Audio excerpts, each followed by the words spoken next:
Welcome back, America. Russia and Ukraine. I feel like, General, we discuss these issues, and we must, for years. But we need to keep at this and tap into your brilliance and experience here. I have a simple question for you.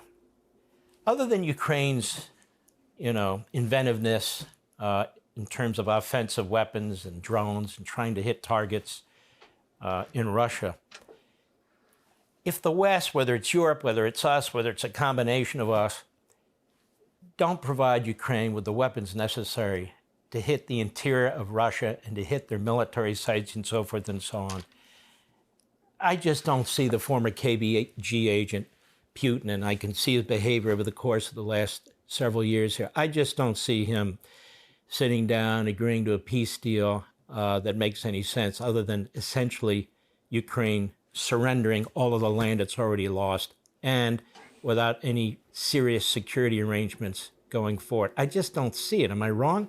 No, you're absolutely right. I mean, Putin's objectives are to topple a government in Ukraine, take the country over, use that as an anchor to expand into Eastern Europe. How do we know that? Because that's what he said time and time again. He's got two false narratives out there to support him in that. One, the justification for doing it in the first place, because NATO is encroaching with the new Eastern European members that they took on beginning in the 1990s, who used to be part of the Soviet Union, didn't want any part of being part of Russia going forward, saw them as a threat and wanted the protection of NATO.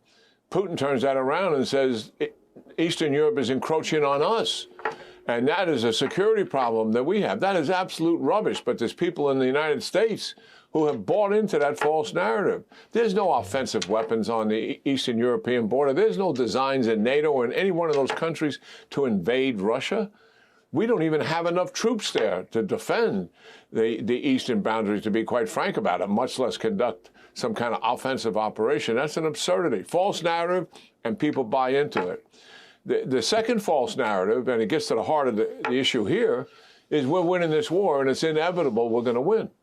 And we have people in the United States and some people who have provided advice to the president who buy into that narrative. It is completely false. What am I talking about? Here's the facts. In 2025 alone, Russia is moving at a foot pace in positional warfare. What do I mean by that? They have taken 0.6% additional territory so far this entire year out of the territory they already own. That is it. And they are taking over 1,000 casualties a day, over 300,000 casualties so far, in making those slight marginal gains. And Putin is suggesting that he's winning the war doing this. We at the Institute for Study of War don't see him being able to take all of southern Ukraine for years to come, given the capability his force has today.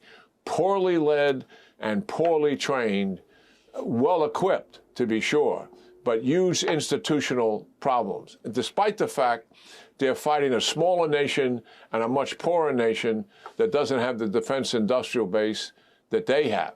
But he believes time is on his side, and he can weaken the resolve of the United States and its leadership, weaken the resolve of the Europeans and their leadership, and break the will of the Ukrainian people by escalating the war and now killing thousands of them with drones and ballistic missiles. And he thinks all of that combined, pressure on Ukraine people to make concessions, with the government make concessions, pressure on the United States and the Euros to back away, then it becomes his. That is what he's about. He has not made a single concession, not one concession whatsoever. He wouldn't even think of going to a ceasefire. Why is that? Because he doesn't want Ukraine to get stronger. It is that simple. He thinks he can wear us down. And until such time as we put pressure on him to change his behavior, he's going to continue suggesting that war is the best option for me. So finally, we're seeing some real sanctions, Mark, on oil. And those companies that he's hitting and all their subsidiaries is going to make a difference. This is not my expert lane, but everybody I consult who knows about this in significant detail and what's actually going to take place, that's a positive step. President Trump has removed the restrictions on the use of Ukrainian weapon systems. Military pressure is very important here, as much as economic pressure is. And we've got to give them all the offensive weapons we can give them to reach deep into Russia. So our audience understands, Russia has their largest Shahed drone factory outside the range of the current weapons that Ukraine has, that we've given them and the Europeans, by design. And they are manufacturing thousands of these every single week. When they swarm into a Ukrainian city, it is the Shahed drones that are doing that swarming. They need these Tomahawk missiles to defeat that Abaluga manufacturing center. And they need the Tomahawk missiles to defeat the major air power infrastructure, the bombers that are delivering the cruise and ballistic missiles every single night at the Ukrainian population. No, I think you're quite right. And if we learn anything from the Middle East, it was providing Israel with the right weapons that they could use that resulted ultimately in this peace deal. Because Iran wasn't going to go along with peace. Hamas wasn't going to go along with anything else like that. It was that they had no choice. Their backs were against the wall. General, I want to thank you very, very much. We really appreciate your insight. God bless you, my friend. Yeah, great talking to you, Mark, and your audience, as always. We'll be right back. Click here to subscribe to the Fox News YouTube page to catch our hottest interviews and most compelling analysis. You won't get it anywhere else.